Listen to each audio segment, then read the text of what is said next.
nesse momento, em torno de 150 mil navios e embarcações offshore, transatlânticos, navios cargueiros, tipos variados de carga, vários tipos de atividades, estão transitando nos mares. Então, o ambiente oceano, como um só, ele é um centro de gravidade.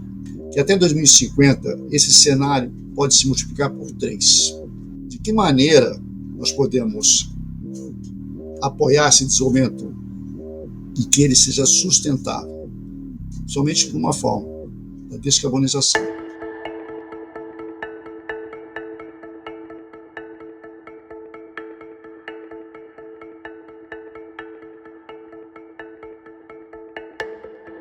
Bom, muito bom dia a todos. Meu nome é Lavínia Barros de Castro, eu sou funcionária do BNDES. Eu tenho o prazer de apresentar hoje o nosso podcast, que vai falar sobre um tema que vem sendo destaque em muitas mídias, que é o tema da descarbonização do mar, né? Aqui no BNDES eu ajudei a coordenar com o Almirante Ilques esteve à frente, né, desses seminários, e também a Cristiane Marcilac, uma grande colaboradora. Em julho de 2024, o BNDES e a FGV fizeram o primeiro seminário, né, sobre um seminário internacional Transição Energética do Mar, falando um pouco, a gente trouxe inclusive para esse seminário o secretário-geral da Organização Marítima Internacional, IMO, que, né, nós vamos falar um pouco sobre o que é a IMO e a sua relevância, e a gente começou a trazer esse tema porque, na verdade, as coisas já estavam acontecendo, né? A transição energética do mar já tinha começado, com custos elevados, com várias implicações econômicas, numa década decisiva para estabelecer, né, qual seria a trajetória futura de descarbonização mundial e o papel do Brasil, né, como uma oportunidade histórica, que acho que vai ser esse o centro do nosso debate hoje, e era um tema relativamente desconhecido. E depois, em fevereiro de 2025... a FGV e o Trade Council da Dinamarca, junto com outros organizadores, e agora apoiado pelo BNDES, fez um segundo seminário, onde a gente tentou destacar algumas urgências de pauta, né? Algumas questões que seriam cruciais a gente tentar resolver como país e pensar a nossa inserção nesse cenário, né? Claro, tudo está acontecendo num contexto de grandes incertezas, né? Porque, de um lado, a gente está com esse grande avanço na pauta de descarbonização do mar, mas também convivendo com recuos ou discussões, digamos, de pautas climáticas e também num contexto de, digamos assim, de um multilateralismo em xeque, para colocar de uma forma bem ampla. Bom, essa transição está pensada em 2 etapas. Eu vou querer depois que os nossos palestrantes falem, mas deixa eu, sem mais delongas, introduzir os nossos grandes convidados, né? Primeiro, o almirante de esquadra, Ilques Barbosa. Ele foi declarado guarda-marinha em 1976, ocupou vários cargos de direção de navios e organizações de terra. O almirante Ilques tem 1.200 dias de mar, 7.000 dias de embarque, possui diversos cursos do Comando Estado-Maior Superior de Guerra Naval, Política de Estratégia Marítima pela Escola de Guerra Naval, curso regular do Estado-Maior da Academia de Guerra Naval da Armada do Chile e o curso de Altos Estudos de Política e Estratégia pela Escola Superior de Guerra, a ESG. Ele exerceu muitos cargos, inclusive os cargos de comandante de navio Escola Brasil, comandante da 2ª Divisão de Esquadra, secretário de Ciência e Tecnologia da Marinha, diretor de Portos e Costas, comandante do 1º Distrito Naval, comandante em chefe da Esquadra, diretor-geral de Pessoal da Marinha. Foi chefe de Estado-Maior da Armada e comandante da Marinha entre 2019 e 2021 e assessor da presidência da Transpetro atualmente. Ele é assessor da presidência da Fundação Getúlio Vargas, apoiador do Senai, Cimatec e Mar, presidente do Conselho Curador da Fundação de Apoio à Pesquisa Científica no Hospital Naval Marcílio Dias e é colaborador do Centro de Estudos Políticos e Estratégicos da Marinha, CEPMB. Muito obrigada, almirante, pela sua presença, é uma honra tê-lo conosco. Bom dia, agradeço a gentileza da apresentação. Já a senhora Cristiane Marcilac ela tem se destacado em todos os debates.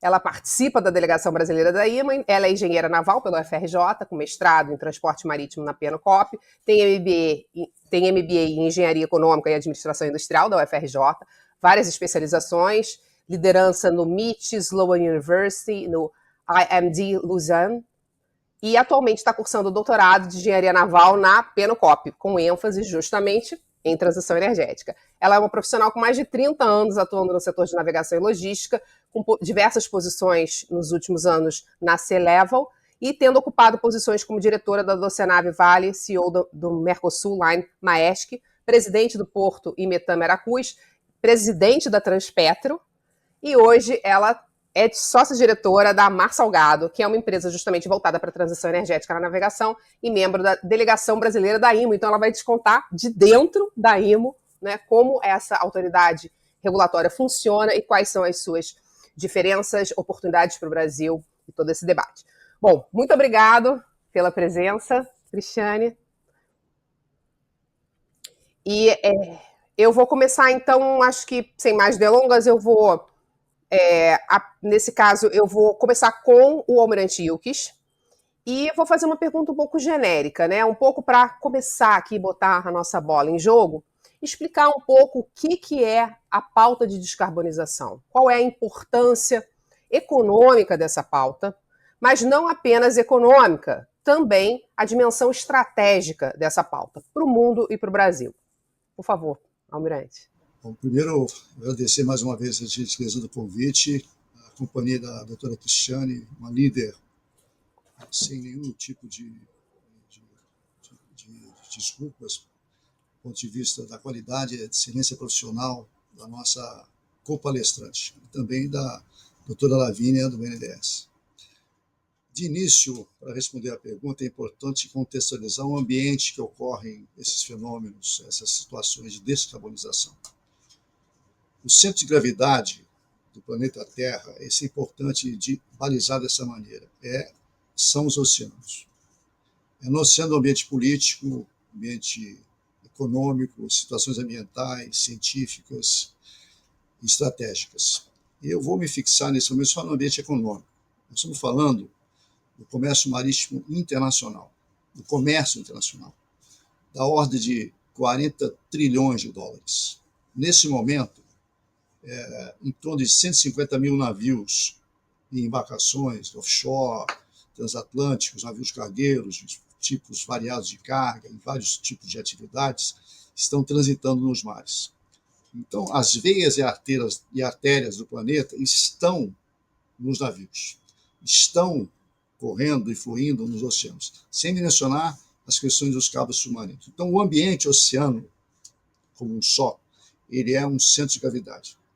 Do ponto de vista econômico, acrescentando essa informação que eu já mencionei, de cerca de 40 trilhões de dólares, existe uma perspectiva da OCDE, a Organização de Cooperação e Desenvolvimento Econômico, vinculada à ONU, que até 2050 esse cenário pode se multiplicar por 3, triplicar, além do aporte de mais de 2 bilhões de pessoas, de consumidores.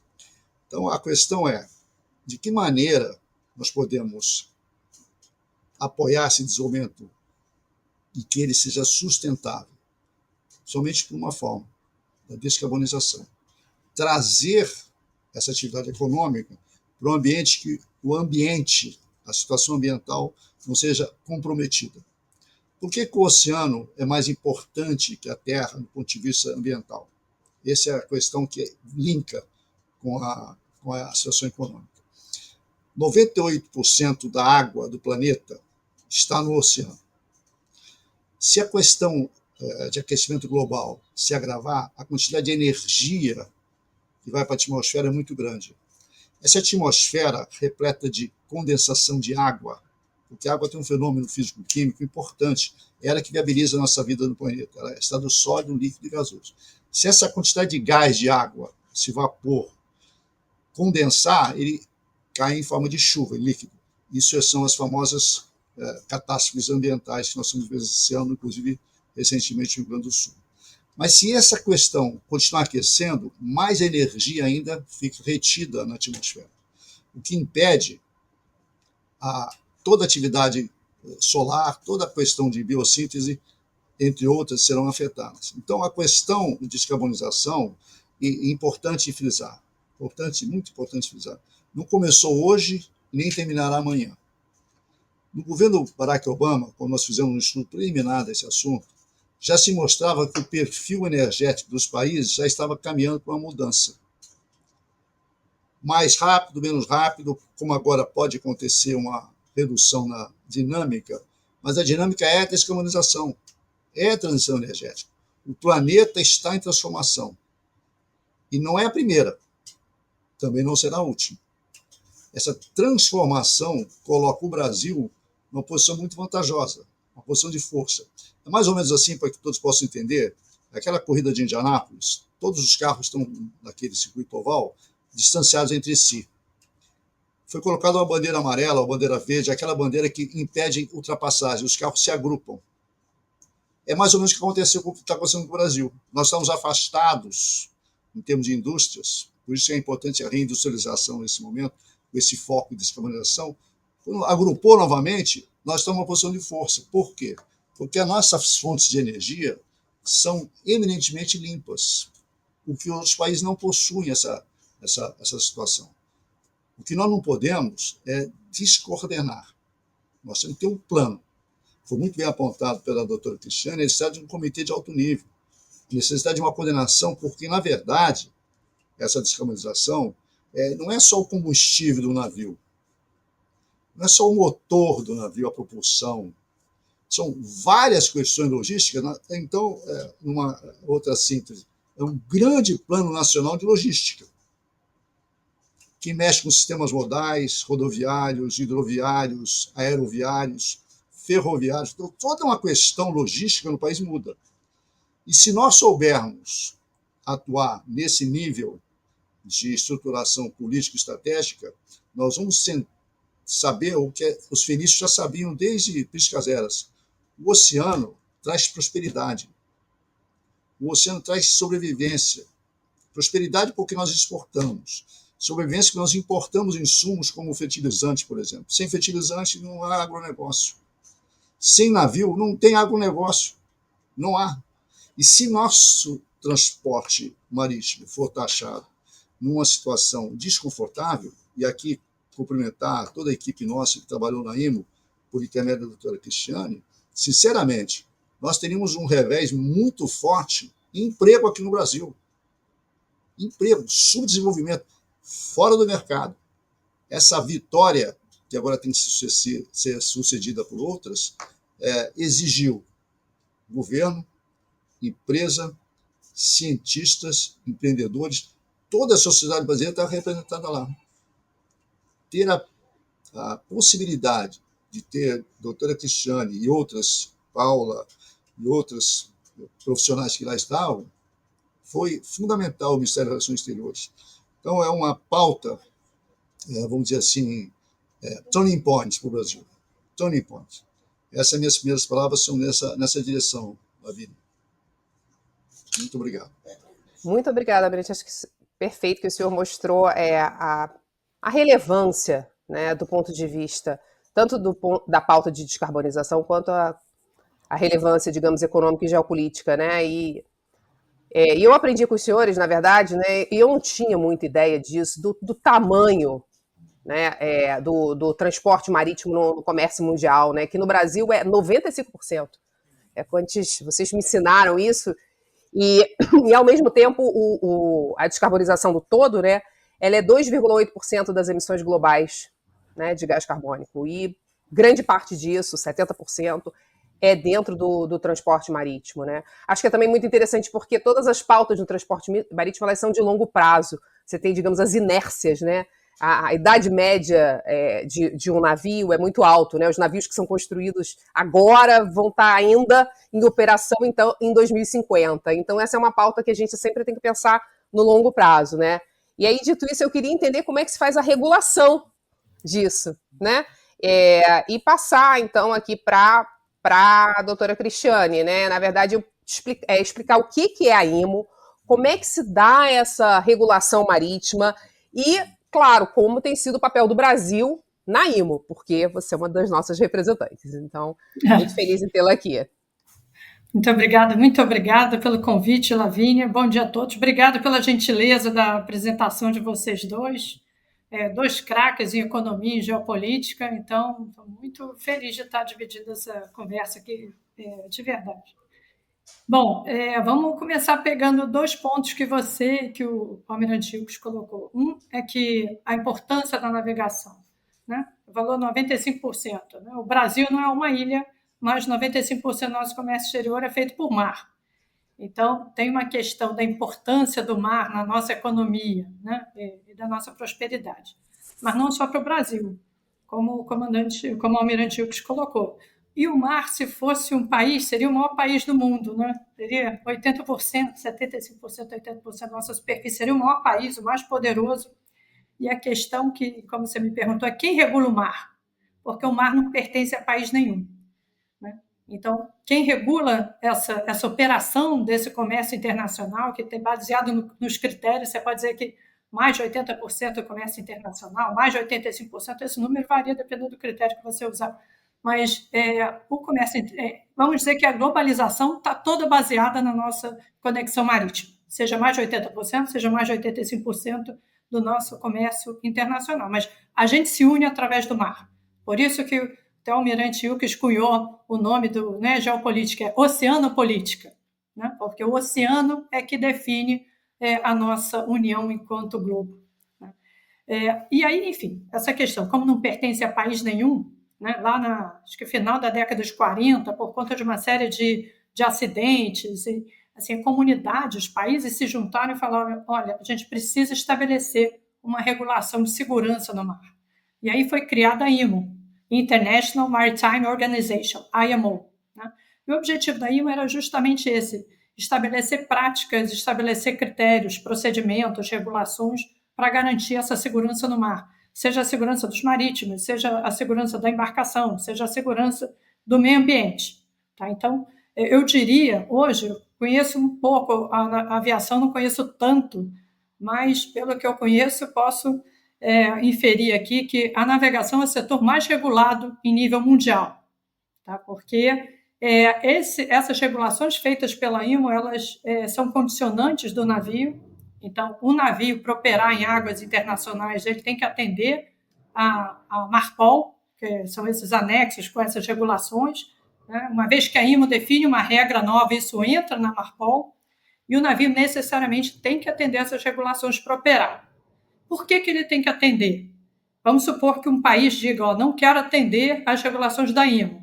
Ok, só que o navio vai sair do seu porto e quando chegar no outro porto, esse navio não vai poder atracar, vai receber penalidades. E, eventualmente, isso vai ser uma condicionante até do próprio seguro. O segurador vai ter restrições a um navio ou, inclusive, pode não cobrir um navio que não está atendendo a Marpol, porque a Marpol engloba tudo, né? Engloba a segurança do ativo, vazamentos, enfim, engloba todos os procedimentos para que a gente garanta, como mundo, uma navegação segura, né? Uma operação segura em águas internacionais que não pertencem a ninguém. Então, acho que, respondendo essa pergunta, esse é o caráter da IMO. A IMO hoje tem 175 países membros. Se eu pensar, não é como se fosse um país com um presidente. A IMO, na verdade, é a Assembleia de Países. Você tem a IMO, na verdade, é a reunião dos países. Você vai para a Assembleia, vão em 175 países, alguns podem não estar presentes, pode ter, inclusive, votação virtual, mas você vai votar os temas, né? Então, esses países em conjunto que votam o tema.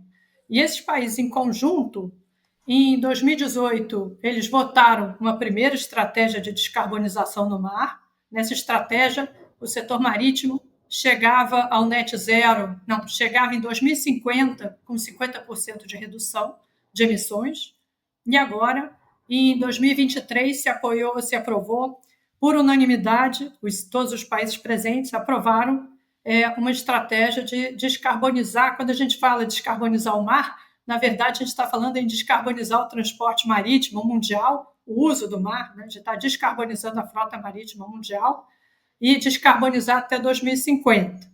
Então, esse é o papel da IMO, esse é o papel da IMO na transição energética, e o Brasil ele é um desses países membros, é um país membro de um grupo bastante atuante, né, que tem países que são mais afetados pelo mar, então tem a sua economia mais envolvida no mar. O Brasil está entre esses países mais participantes, e ele tem uma representação, inclusive, em Londres, na RPB-IMO.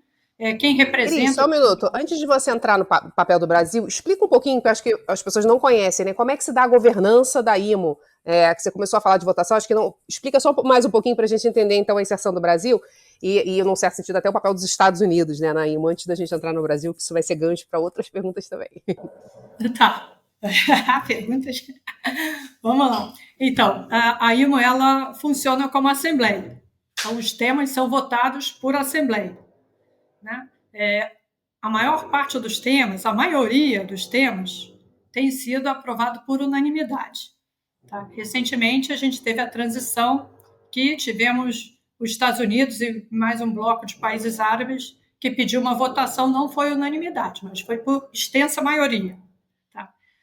Mas voltando, né, esse assunto é um assunto por si só de uma narrativa, mas voltando para a IMO. Então, a IMO, ela, novamente, não tem a IMO é uma pessoa, não é uma pessoa, é uma assembleia. A IMO é aquela assembleia, todos os países representados, tem um local que você reúne, tem um auditório, deve ter uns 1.000 lugares lá, e mais os participantes em outras partes do prédio, e os temas são votados ali. Então, você tem comitês, você tem comitê que trata do meio ambiente, você tem um comitê ligado aos marítimos, da formação dos marítimos, você tem vários comitês. Tá? E aí você, nesse comitê, com todos os países presentes, no nosso caso, o Comitê de Meio Ambiente, você vota as pautas ligadas à poluição no mar, à poluição, emissão de poluentes na atmosfera. Então, você tem um comitê só de meio ambiente, que é o MEPC, Marine Environment Protection Committee. Tá? E os temas normalmente são unanimidade, como eu falei, mas eles podem ser votados por maioria também. Tá? Então, é assim que funciona. Todos os países votam igual, todos os votos valem igual. Você tem uma ilha que tem 10 mil habitantes, ou você tem um país que tem 1 bilhão e 400, o voto igualzinho.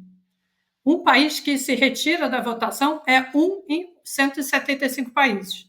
Tá? Então, e tem essa questão regulatória, porque hoje em dia, os navios que operam na navegação mundial, eles, na maior parte das vezes, eles não têm a bandeira do país que ele está operando. A gente diz que são bandeiras de conveniência. Estamos falando Panamá, Ilhas Marshall, Libéria. São bandeiras de países que não têm tanta expressão ou pouquíssima expressão na navegação mundial. Então, essas bandeiras também seguem a regulação da IMO. E por que esse navio tem que seguir? Porque se ele não segue a regulação da IMO, ele não pode acessar os portos de forma geral e não vai ter cobertura de seguro. Então, esse é o sumário. Tá, então a gente volta para o Brasil depois, quando vamos passar um pouco para o Almirante, e depois a gente fala um pouquinho do Brasil também, né?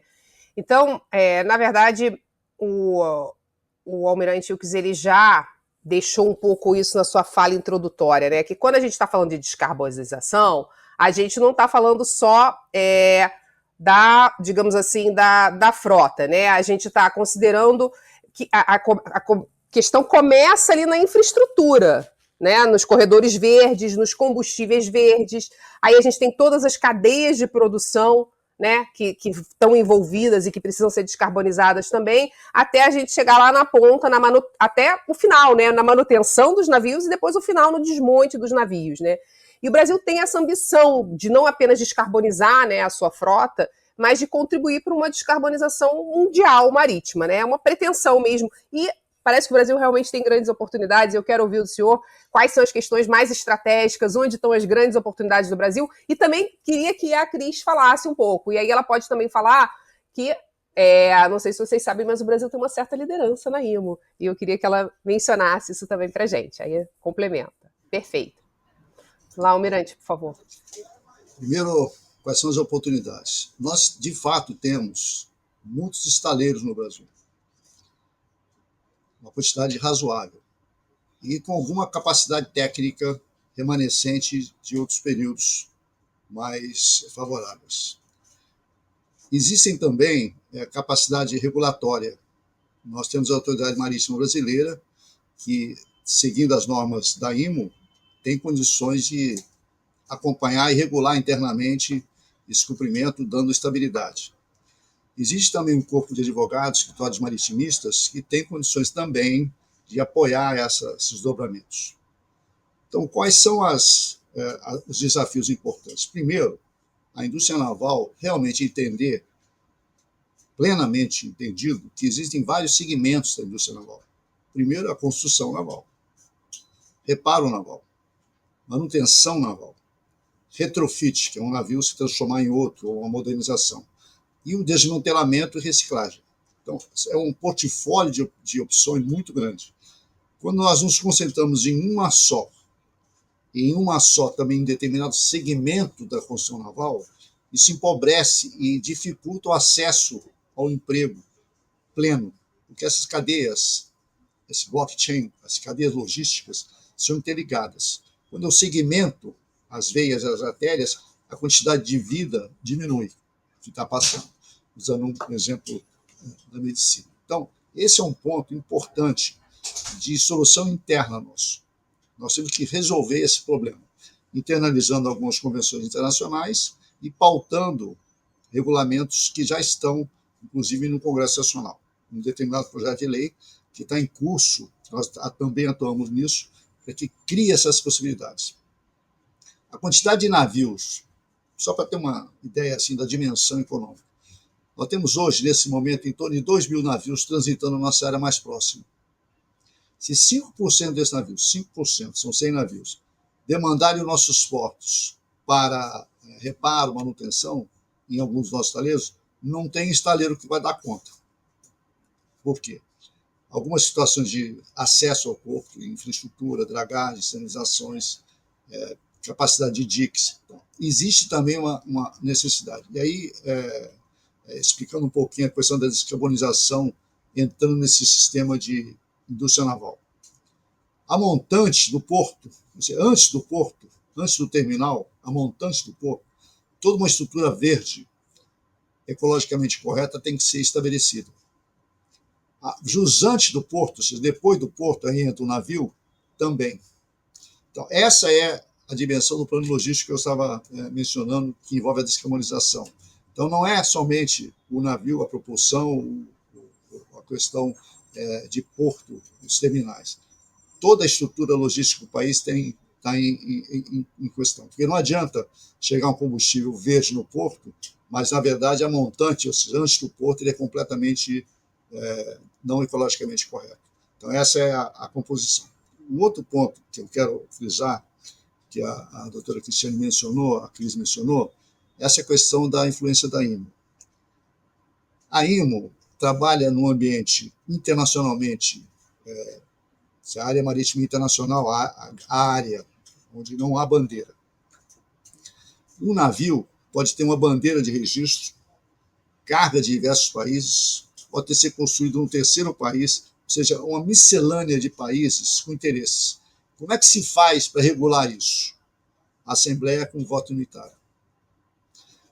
Quando um país, por qualquer motivo, não cumpre uma resolução, o navio dele ou é penalizado ou não atraca. Então, é uma situação, é assim que funciona. Inclusive a tripulação. Quantos tripulantes, qual é a qualificação do tripulante que tem que participar, a participação ou não de mulheres, de qualquer tipo de gênero, é especificado pela IMO. Então, a dimensão disso é para poder prosperar o negócio, para poder prosperar o comércio. A IMO é um baluarte disso. Questão de água de lastro. Mas por que água de lastro? Porque a água de lastro pode transportar micro-organismos de um lugar para o outro planeta e altera toda a condição de vida de outros lugares. Recebemos, então, aqui o peixe-leão. Esse peixe nós não tínhamos aqui na nossa região. Não tem predador. Está se transformando num problema.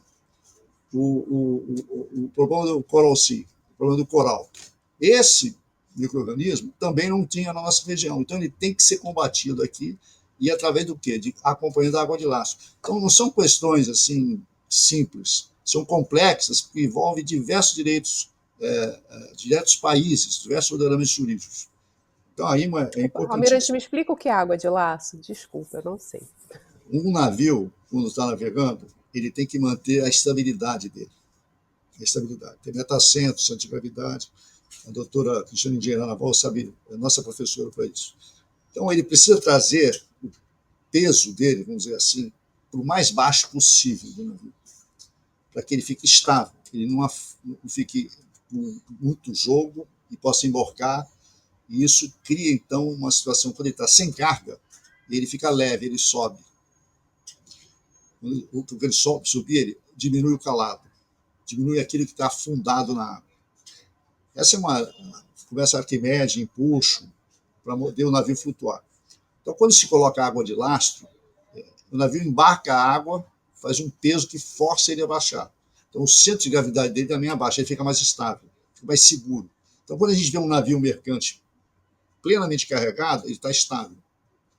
Tá? Nossa, ele está quase a água passando por cima do convés. Ele está bastante, porque está pesado. Inclusive, os esforços estruturais que ele sofre ficam menores, porque ele não fica subindo na onda, descendo na onda, aquele cavado, ele não fica solto no ar, não cria o quebramento. São várias regras que são importantes para que... E por isso a água de lastro é usada. O navio vai com carga e volta em lastro. Volta com água embarcada. E essa água não pode sair ejetando em qualquer lugar, porque cria problemas. Sem mencionar outros aspectos importantes, que é a ejeção de águas servidas, águas negras, né? Petróleo usado e outras tristezas maiores que infelizmente acontecem. Então essa é a contextualização de água de lastro. Vou pegar daqui para completar a resposta. Eu peguei alguns pontos aqui que você questionou e que o Almirante Hildes mencionou. O primeiro ponto é a questão da governança do protecionismo e das bandeiras. Tá? Só completando, só adicionando um ponto aqui. No passado, quando eu entrei na navegação, lá na década de 90, os países tinham suas bandeiras, muitos países tinham construção própria, e a navegação ela tinha um custo, tinha fretes altos, porque o custo dela era muito mais alto. Tá? Desde a década de 90, houve uma liberação ampla da navegação em caráter mundial, e navios construídos cada vez maiores, né? Você tinha conteneiros de 400 TEUs, eu me lembro da frota oceânica, de 400 containers, vamos dizer assim, e hoje em dia você tem de 23 mil, 24 mil containers. Tá? Então, os navios foram crescendo, foram sendo construídos cada vez mais baratos na China, na Coreia. Então, alguns países se especializaram em fazer navios mais baratos. Também foram saindo das suas bandeiras e passaram a usar bandeiras que eram as que traziam custos mais baratos, essas bandeiras de conveniência. Então, antes, tinha uma empresa de navegação pertencente a um país, com navios construídos naquele país.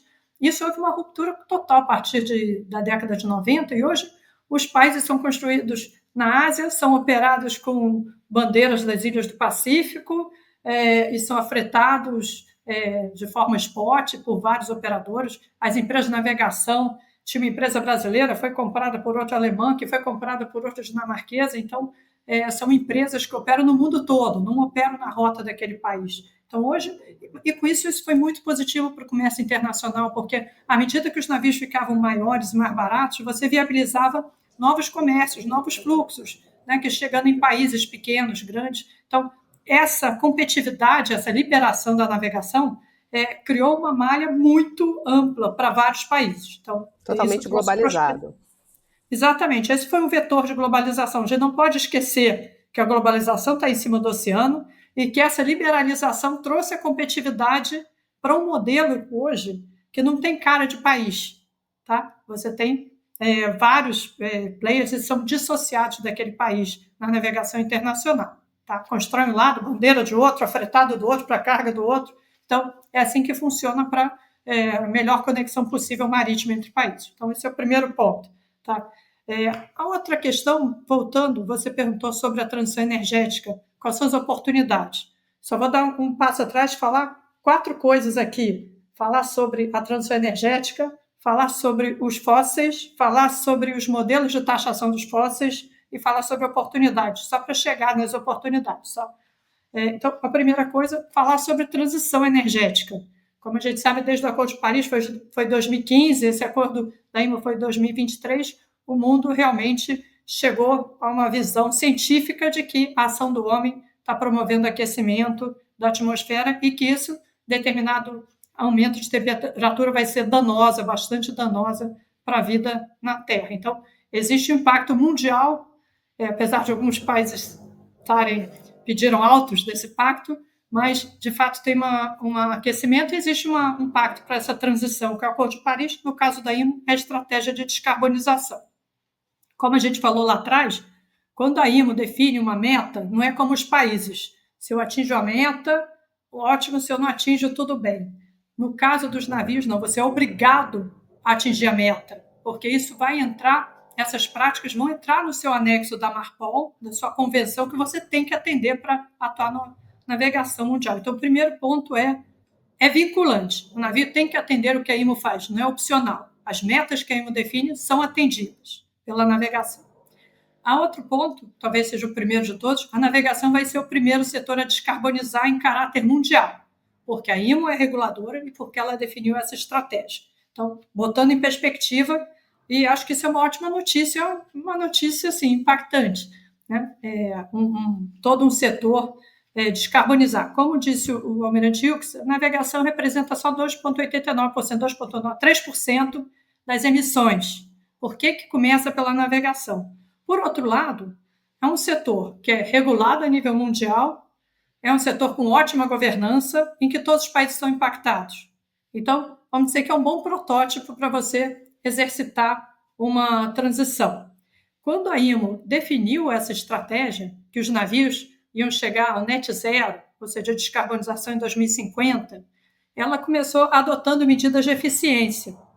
Em determinado momento, os estudos, e muito com estudo científico, debate político, estudo científico, academia, em determinado momento se chegou à conclusão que as medidas de eficiência já tinham dado muito resultado, já vem dando muito resultado, mais de 30% de melhoria de eficiência, e para chegar nas metas da IMO, porque ela é uma cumpridora de metas, era necessário o phase-out dos combustíveis fósseis. Não é como se afastar dos combustíveis e não phase-down, é phase-out dos combustíveis fósseis a partir de 2027. Então, isso foi aprovado na unanimidade em 2023, que a partir de 2027 você teria uma medida para penalizar as emissões de carbono.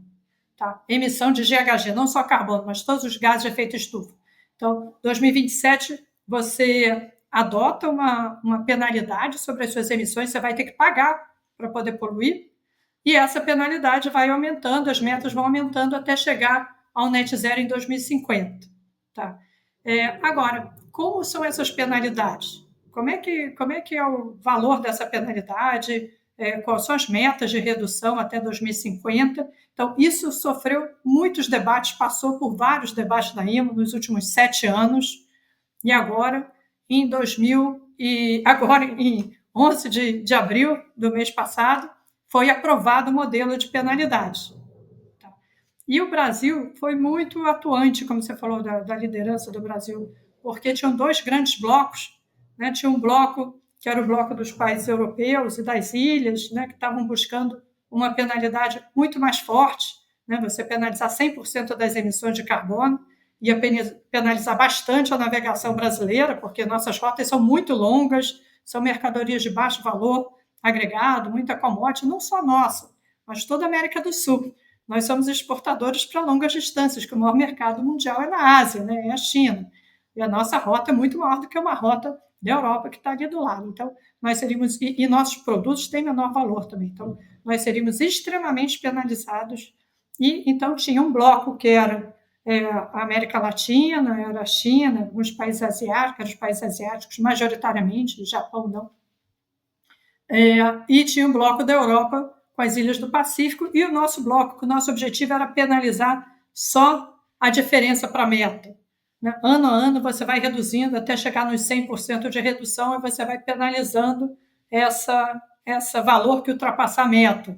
E era um jeito de você promover a mesma descarbonização, mas com um custo muito menor para os países exportadores de commodities, né? Para todos os países. Os importadores também, tem países que importam toda a comida, né? Tem uma questão de food security. Então, acho que o Brasil atuou muito nisso, acho que o Brasil foi um líder, foi uma liderança, de forma a construir pontes, de forma a entender os lados, de trazer propostas, mas também de trazer muitos estudos científicos. Tínhamos muitos doutores em nossa delegação, de vários setores diferentes. Então, o Brasil teve muita influência uma influência, vamos dizer, positiva para se construir essa regulação, e que foi aprovada agora em abril. E as oportunidades daí, de um lado, de fato, a gente vai ter um aumento de custo. De fato. Por quê? Porque os combustíveis verdes são mais caros do que o petróleo. Então, à medida que você começa gradualmente a reduzir e ter outras alternativas, né, você está trazendo alternativas que hoje são mais caras. Pode ser que daqui a 5 anos não sejam mais, mas são novas alternativas. só que elas emitem menos. Então, a forma de você fazer com que essas alternativas sejam competitivas é você penalizando as emissões, porque aí o petróleo vai ser penalizado de um jeito, o custo total vai ser um, eles vão ter um custo maior, mas vão penalizar menos e passam a ser competitivos. Tá? Agora, como o Almirante Ilques colocou, o Brasil, de um lado, vai ter uma penalidade, porque aos poucos o nosso frete internacional vai ficar mais alto, gradualmente, começa a ficar realmente mais alto daqui a partir de 2030, rumo a 35, o começo é mais gradual, dá tempo da gente se preparar para a transição tecnológica, mas enquanto a gente tem esse custo, a gente tem uma oportunidade enorme, que nem eu gosto também de Fórmula 1, acabou de ter acidente na pista, os carros todos se juntaram para a gente recomeçar, e esse eu acho que é uma grande oportunidade. Por quê? Porque o Brasil é competitivo em todas as rotas energéticas. Vou fechar aqui, que eu estou falando muito, eu sei. O Brasil é competitivo em todas as rotas energéticas, mas tem uma questão aí da gente pensar nessa cadeia como um todo. Não adianta a gente produzir etanol e o motor não rodar etanol. Não adianta a gente produzir biocombustível e não ter logística viável para esse biocombustível. E outra questão dos estaleiros, a gente tem um parque de estaleiros excepcional, mas muito voltado, isso é polêmico, mas muito voltado ao conteúdo local. E o jogo agora não é mais conteúdo local, agora é a frota mundial. Então nós precisamos e nós merecemos ser competitivos a nível mundial. Então temos uma série de oportunidades energéticas na indústria, nos serviços, que a gente merece estar aproveitando agora. Antes de... Muito obrigada, Cristina, você fez um grande panorama aqui, mas eu quero explorar um pouquinho mais esse ponto, né? Que diferente do caso do petróleo, a gente não tem solução única de um combustível para a descarbonização no mar, né? A gente tem múltiplos combustíveis que vão coexistir durante um tempo, né? E tem que adaptar os navios, mas também tem maior flexibilidade. Eu queria ouvir um pouquinho o Almirante Ilques sobre essas alternativas de combustível e o que ele pensa sobre o assunto, porque combustível é, né, um assunto aqui muito importante para o BNDES e para os nossos ouvintes.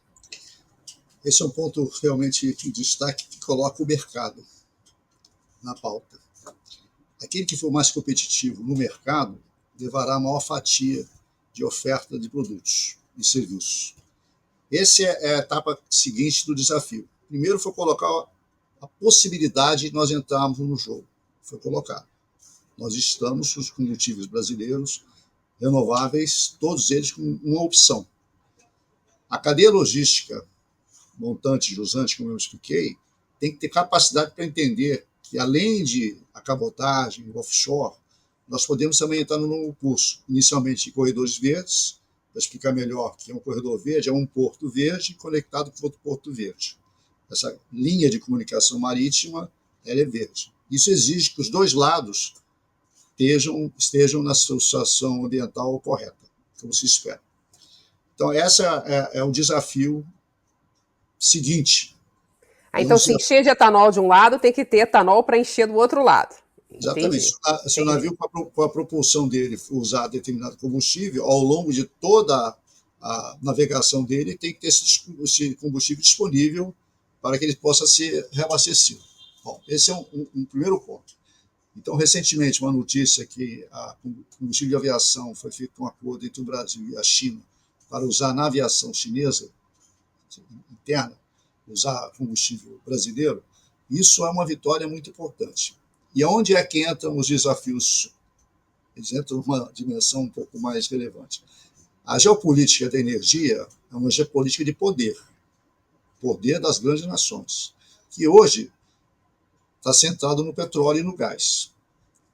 Guerras estão ocorrendo por causa dessa pauta e não é de hoje, nós sabemos disso.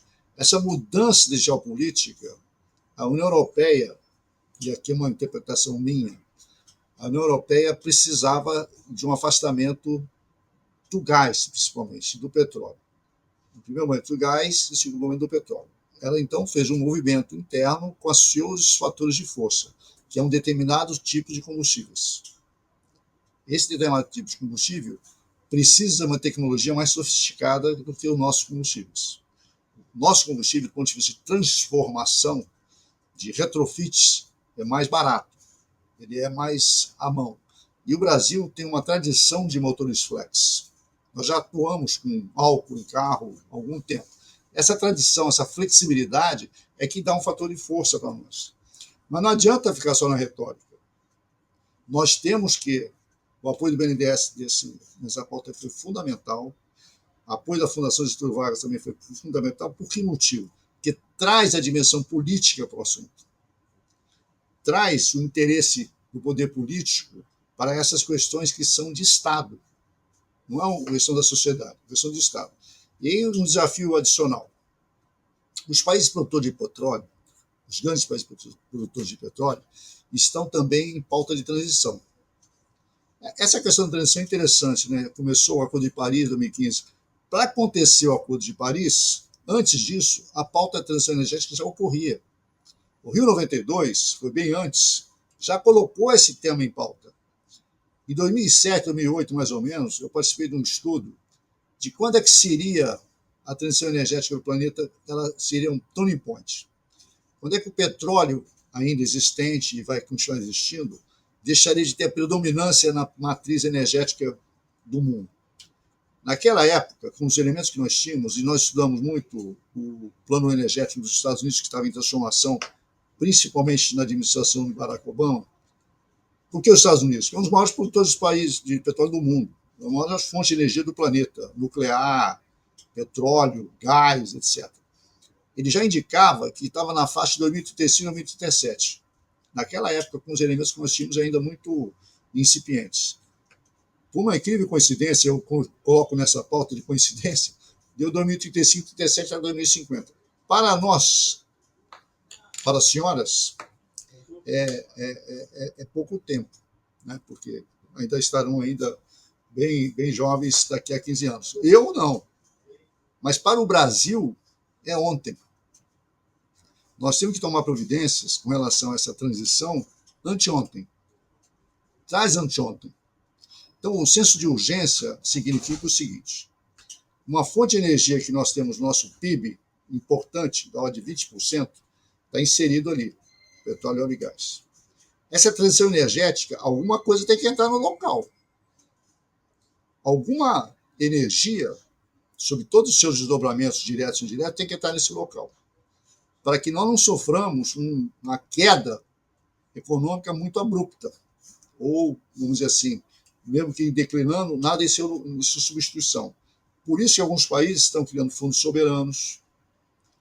Por isso que o BNDES está atuando forte nessa área, porque é papel dele desenvolvimento econômico e social. Essa visão macropolítica, apesar de ser um banco, né, um banco, evidentemente, tem transações comerciais, faz parte do banco, essa pauta. Mas, com essa visão oceanopolítica, essa visão política do assunto. Esse empreendimento, esse apoio em fomento é fundamental. E não é uma característica brasileira. Vamos dizer assim, mais uma jabuticaba. Não, não é assim. Todos os países do mundo estão adotando questões de Estado para suportar essa transição. É interessante, às vezes as pessoas ficam, alguns negacionistas, né, falam assim, mas escuta, que moda nova é essa? Primeiro que não é moda. É uma questão natural do planeta. Nós começamos lá atrás, muito lá atrás, não sei se se lembram disso, nós tínhamos carruagens. Aí um dia apareceu o Ford Bigode, Ford T lá do Henry Ford. Teve gente que não acredita nisso. A locomotiva foi combatida. A Maria Fumaça foi combatida. As pessoas preferiam carruagem. Até um dia que a carruagem já foi aposentada porque não havia condição. Isso está em curso. Está em curso.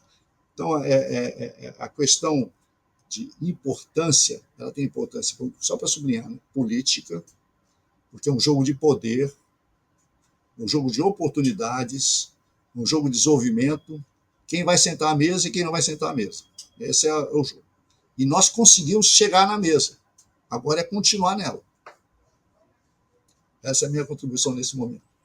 Oh, fantástico, é exatamente isso, né? Sempre os interesses econômicos e políticos e tecnológicos também emaranhados, né? Porque aí você vai ter, por exemplo, cada um defendendo um pouco o seu combustível, e o Brasil tem um portfólio muito amplo, né? A gente produz quase todos, então vai ter o pessoal do etanol, o pessoal do biodiesel, o pessoal das biomassas, e o pessoal da amônia, e aí a amônia tem uma série de questões técnicas, né? Os perigos da amônia, né, e que precisam ser ainda contornados, que podem vir lá na frente a ser uma alternativa, mas que nesse momento ainda inspira muitos cuidados, né? Tem todas essas questões. Mas a gente está, infelizmente, se aproximando do final do programa, então eu não queria perder a oportunidade com a doutora Cristiane de trazer aqui um pouquinho os grandes marcos da IMA, mas sobretudo o que foi discutido na última reunião que acabou de acontecer. E trazer um pouco aqui uma notícia fresquinha para a gente de quem estava lá dentro participando. Então, Lavínia, o que foi aprovado agora foi, como eu disse, foi bastante inovador, né? Uma boa notícia, como o Wilkes falou, transgeracional para as próximas gerações, né? Porque a gente vai pagar agora para as próximas gerações. Muitas vezes os líderes hoje não estão preocupados com daqui a 20 anos, mas então é uma ótima notícia, é um acordo para a transição energética e que tem uma série de elementos muito importantes, porque tem uma visão clara de reduções de emissão ano a ano, tem uma visão clara de penalizações sobre as emissões, tem um mecanismo de fundo para incentivar os combustíveis de baixíssima emissão e tem uma geração de um fundo, e esse fundo é para apoiar esses investimentos em infraestrutura, é para apoiar food security, é para apoiar compartilhamento de informações. Então, é um modelo completo. E por que é importante esse modelo, que deu uma visibilidade até 2050? Porque, como o Wilkes falou, hoje você tem o petróleo, tem toda a infraestrutura estabelecida, e você vai precisar, e eu vou falar a palavra, você fala muito, mas é importante, que é uma boa metáfora, não vai ter bola de prata. Não vai ter bala de prata, vão ter várias alternativas. É possível que, dependendo do trade ou da região, você tenha soluções diferentes. Pode ser que para algumas rotas uma solução melhor seja uma, para outra seja outra. Vão conviver com petróleo durante muito tempo, mas essas mudanças vão requisitar infraestrutura e vão requisitar novos combustíveis. E para isso são necessários grandes investimentos. E esse grande investimento tem que ter um payback. O payback, se você vai fazer um combustível mais caro, não se paga. Mas à medida que essas emissões vão ser penalizadas, você consegue olhar daqui até 2050 o payback do seu combustível, dependendo da emissão dele. Então, isso traz uma segurança, né? Novamente, estamos numa transição energética, mas, na verdade, é uma transição tecnológica, porque não é só solução energética, é a solução de motores, de navios, de portos, de logística, de calada, etc. Enfim, então, essa regulação traz essa questão da redução, traz uma penalização, traz 2 faixas de redução. Se você fica na primeira faixa, né, se você reduz tudo que você precisa, fica só um pouquinho acima da primeira faixa, a sua penalização é pequena, mas se você não atinge a faixa mínima, você tem a penalização grande, e que é para obrigar, vamos dizer, incentivar os armadores a imediatamente começar ações para descarbonizar. Novamente, a atmosfera é uma só, onde quer que você esteja descarbonizando, está contribuindo. Você falou sobre os combustíveis, e a gente enxerga muito, você mencionou lá no começo, sobre essas 2 fases da transição, né? Uma fase que é imediata, são os navios que estão aí, com os motores convencionais que estão aí, todos rodando a bunker, e você ter o biocombustível, o biodiesel, que você vai poder misturar com esse bunker, e que os 2 se falam muito bem, né? Um copia o outro numa versão de biomassa. Não precisa adaptar o motor nesse caso, já não roda precisa. isso. Por isso que a gente fala que é drop-in. Você mistura um no outro e você já começa uma descarbonização. A Petrobras já até está oferecendo, acho que em Rio Grande, um B24, quer dizer, 24% de biocombustível. Então, o biocombustível já é uma grande ajuda para esse começo, né? Dizem até que você, com tecnologia, você pode levar o biocombustível para o longo prazo, né? Para emissões próximas à meta, né? Então, acho que tem muita tecnologia aí a ser desenvolvida. E o segundo momento, você tem os combustíveis de baixíssima emissão, que é próximo a zero, né? E a gente está falando aí do metanol, estamos falando da amônia e estamos falando do nosso etanol, que nem era conhecido como combustível mundialmente. A gente precisou, o Brasil, levantar essa bandeira e falar, olha, a gente já tem um mercado maduro de etanol é combustível sim. Pedimos para colocar na ISO, criar uma classificação, não tinha nem classificação para ele como combustível. E não compete com a agrícola. Agora, tem um ponto aqui importantíssimo, tá? Importante para a gente como cidadão, como pai, mãe, avó, seja lá o que for. Esses combustíveis precisam ser certificados e têm que ser produzidos de forma sustentável. Tá? Então, vai ter que ter um selo e as práticas têm que ser sustentáveis, uso da terra, todo o manuseio dele. Então, tem uma mudança aqui, porque vão ser selos muito rigorosos. Então, isso é importante, a gente tem que investir nisso. Tá? Então, mas assim, o wrap-up é o seguinte, tem uma transição à nossa frente, tem um modelo agora de viabilidade, a gente merece investir em todas essas cadeias, tanto na produção de combustível, quanto na certificação, como na estrutura dos portos, e a gente merece reposicionar a nossa economia com base nessa potência verde, potência que a gente tem aqui de terra, de vento, de sol, etc. Mas tem um ponto aqui que eu vou só chamar para fechar aqui, um ponto que o Wilkes também falou na primeira fala, a questão do plano de ação. Esse é um assunto que é transgeracional, não é a política de um setor, é uma política de governo. A gente tem que ter um plano nacional que passe de um governo para outro, porque, novamente, é transgeracional. E um plano que integre a energia, a logística, a navegação e a indústria. Porque, novamente, não adianta ser o agropop e você não tem motor para rodar ele, não tem logística. Então, agora temos uma grande oportunidade, muita inovação na mesa, mas a gente, para isso, precisa trabalhar cooperado, fazer nosso dever de casa e voltar para o tema de um plano de ação nacional para a transição energética no mar. Poxa, fantástico. O senhor quer comentar alguma coisa disso, Almirante Wilkes, antes da gente fazer o encerramento? A verdade é que a Cristiane, como sempre, né, a nossa professora, nossa engenheira naval, CEO de navegação, é uma maneira de excelência. Né? Uma maneira de excelência. A única coisa que eu posso acrescentar, e muito marginalmente, é que acreditar que nós temos condições de fazer isso. Nós temos condições de realmente entrarmos nessa disputa, que é uma disputa de mercado, para ser bem sintético. Né? Uma disputa de mercado. Se nós mostrarmos que temos o combustível, se nós mostrarmos que temos a cadeia logística, as coisas naturalmente vão se adaptando ao menor custo. É igual água. A água sempre vai pelo caminho mais fácil. Sempre irá. Se nós criarmos facilidades, ou fortalecermos aqueles pontos fortes que nós temos para oferecer o produto e os serviços, naturalmente a balança econômica, porque os armadores querem isso. Onde é que eu posso abastecer meu navio mais rápido e de uma forma mais econômica? E que funcione com mais tempo, que opere com mais tempo. Essa é a essência da vitória do petróleo. Ele tem que ser substituído. Não é que ele deixe de ter importância, mas ele vai ser substituído. E os ganhos relativos também vão diminuir. E acho que, como a Cristiane mencionou, né, isso tem trabalhos de muitas partes de governo, envolvendo muitos ministérios, envolvendo muitos entes, envolvendo FINEP, BNDES também, né? A gente lançou esse combustível do futuro, né? 6 bi para combustível de futuro, mas não é só isso, né? Tem cada uma parte, tem toda a parte de baixar também a regulação, muitos seminários. Eu acho que eu vou pedir, então, somente uma frase final, assim, inspiradora, Cristiane, se você quiser nos deixar aqui uma mensagem para todo mundo que está escutando o podcast, assim, por favor. Acho que a minha mensagem final é essa da última fala, né? Que a gente merece, a gente tem tudo. Esse nosso trabalho da IMO mostrou a potência do Brasil. A gente foi lá com a academia, fomos lá com o governo, fomos lá com empresas privadas, trabalhamos com muito fundamento, muito dever de casa, muita pesquisa científica, muito suor, enfim.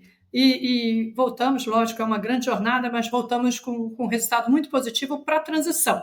Então, o que eu falo é que a gente é muito capaz a gente tem tudo nas mãos e a gente trabalhando assim dessa forma coordenada, com dever de casa e com uma visão de longo prazo, a gente pode conquistar esse espaço que a gente merece na transição energética. Almirante Wilkes, por favor, para encerrar o programa, suas palavras finais. De minha parte, eu quero me remeter às grandes navegações. Como é que o Brasil, um país gigantesco, continental, nasceu de marinheiros de um país, continentalmente falando, muito pequeno? O país, Portugal, que sempre esteve cercado por potências, sempre potências. A Espanha, a leste, França, Alemanha, Rússia, ao sul, Saara, as questões africanas, ao norte, vikings, ingleses, ao noroeste, o Atlântico.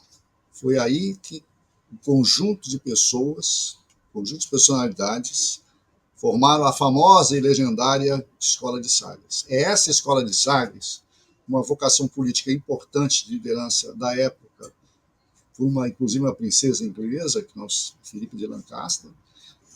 Essa escola propiciou um Brasil desse tamanho, que não foi dividido, mesmo com as potências da época tentando fracionar o nosso território. O que mostra que a nossa origem replicou na IMO, como a Cristiane acabou de mencionar. Replicou na IMO.